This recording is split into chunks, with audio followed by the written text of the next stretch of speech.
Princess Lira of the Zorathian Empire was, by all accounts, unfit. Her scales lacked the iridescent shimmer of her siblings, her voice carried no commanding resonance, and her reflexes were embarrassingly slow for a species known for their predatory prowess. While her sisters excelled in combat and diplomacy, Lira spent her days in the royal archives, poring over ancient texts and dreaming of worlds beyond the cold, metallic halls of her home. The Zorathian Empire valued strength above all else. Weakness was not tolerated, especially in the royal family. Lira's father, Emperor Korax, had long since given up on her. Her siblings mocked her openly, calling her the scholar with a sneer. Even the servants whispered behind her back, their disdain evident in the way they avoided her gaze. But Lira had one thing they didn't: curiosity. While her kin were content to dominate and conquer, she yearned to understand. She studied the histories of countless civilizations, learning of their triumphs and failures. And when she stumbled upon records of a small, blue planet called Earth, she was captivated. Humans, as they called themselves, were fragile and short-lived compared to Zorathians. Yet, they had achieved so much in their brief existence. They had art, music, and a resilience that fascinated her. Lira began to dream of visiting Earth, of seeing its wonders for herself. But such dreams were foolish for an unfit princess. Or so she thought. Chapter 2: The Escape. The day of the Great Proving arrived, a ceremony where young Zorathians demonstrated their worth to the Empire.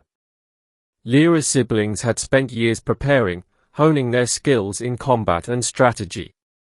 Lira, however, had no such training. She knew she would fail, and failure meant exile. As the ceremony began, Lira stood at the edge of the arena, her heart pounding. Her siblings took their turns, each one displaying their prowess with terrifying efficiency. When her name was called, the crowd fell silent. She stepped forward, her claws trembling. The challenge was simple: defeat a trained warrior in single combat.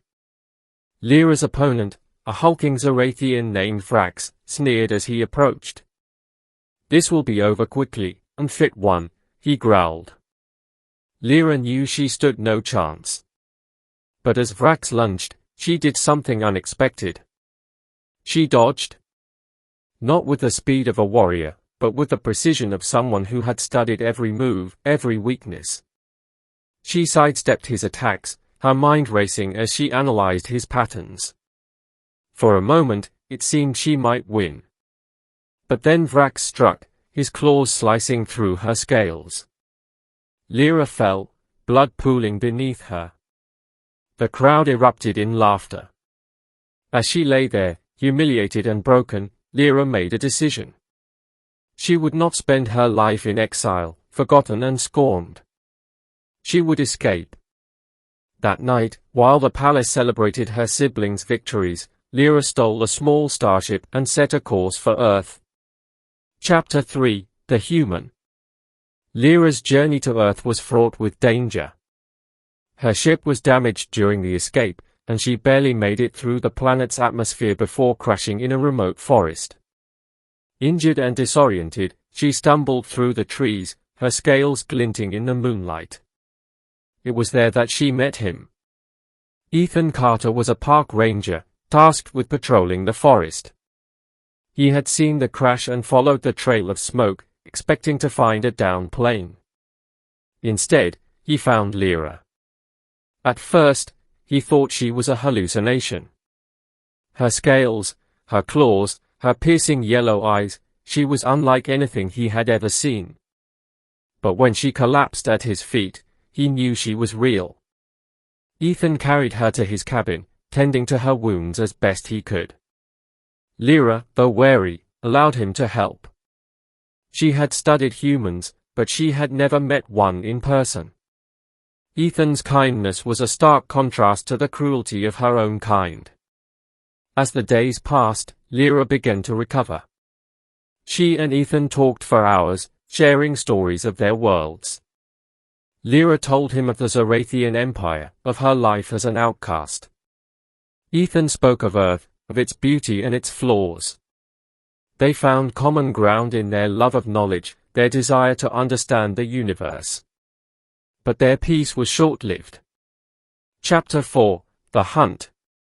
The Zorathian Empire did not take kindly to deserters. Lira's escape had not gone unnoticed, and soon, a team of elite hunters was dispatched to retrieve her. They tracked her ship to Earth, their scanners sweeping the planet for her signal. Lira knew they were coming. She could feel it in her bones. When the hunters arrived, she was ready. Ethan, however, was not. He had no idea what he was up against. But when the hunters attacked, he stood by Lira's side, his rifle in hand. Together, they fought. The battle was fierce.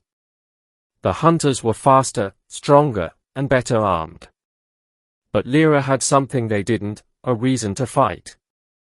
She was no longer the unfit princess, cowering in the shadows. She was a warrior, defending her new home. And Ethan, though human, proved to be a formidable ally.